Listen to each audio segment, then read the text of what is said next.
पोड़ो पोड़ो हिकिड़ो अछी दाढ़ी सुहारी कुराड़ी कुराड़ो माण्हू सो अंब पियो पोखे। छा पियो पोखे?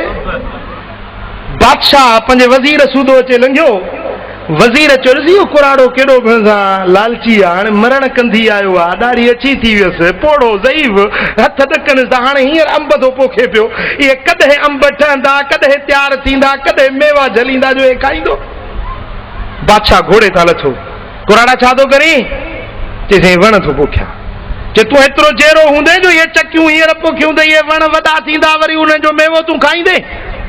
चइसि ॻाल्हि इहा आहे त कनि ॿियनि वण पोखिया हा, मेवो मूं खाधो, हाणे मां पोखियां थो, मूंखे पक आहे त मां एतिरो जहिड़ो कोन हूंदुसि, पर पोखियां थो की ॿिया मुस्लमान इन जो मेवो खाईंदा।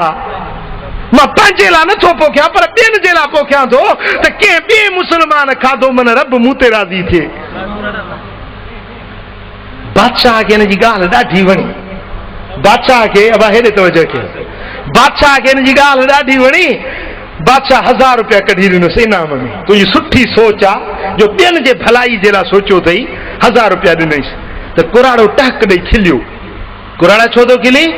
चइसि खिलां थो, माण्हू पंहिंजे लाइ पोखींदा आहिनि, पोइ 12 साल इंतज़ार कंदा जेसीं वण वॾो थिए वञी मेवो झले, पर मूं ॿिए जे भलाई जी नियत कई आहे, हींअर पोखियो अथमि वण, हींअर ई मेवो मूंखे मिलियो आहे, 1000 रुपया हींअर ई मूंखे नफ़ो मिलियो आहे जो ॿिए जी भलाई मूं सोची आहे। बादशाह खे वेतर ॻाल्हि वणी, 1000 ॿियो ॾिनईसि।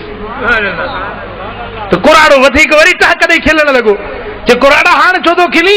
चइसि माण्हू पंहिंजे लाइ पोखींदा आहिनि, साल में हिकिड़ो फल खाईंदा आहिनि, मूं ॿियनि जे लाइ भलाई जो सोचियो आहे त मुंहिंजे वण साल में 2 भेरा मेवो ॾिनो आहे, इते जो इते 2 भेरा मेवो मूंखे मिलियो। ओ मुंहिंजा दा मदीने वारे साईं फरमायो त किथे वण पोख, कंहिं वाट सां कंहिं रस्ते सां वण पोख, उन वण जी छांव में मुस्लमान पगर सुकाईंदा, रब तोखे अजर ऐं सवाब ॾींदो। पर तूं मरी वञी कब्र में पवंदे, जेसीं ताईं वण बीठल हूंदो तेसीं ताईं तोखे अजर ऐं सवाब मिलंदो रहंदो।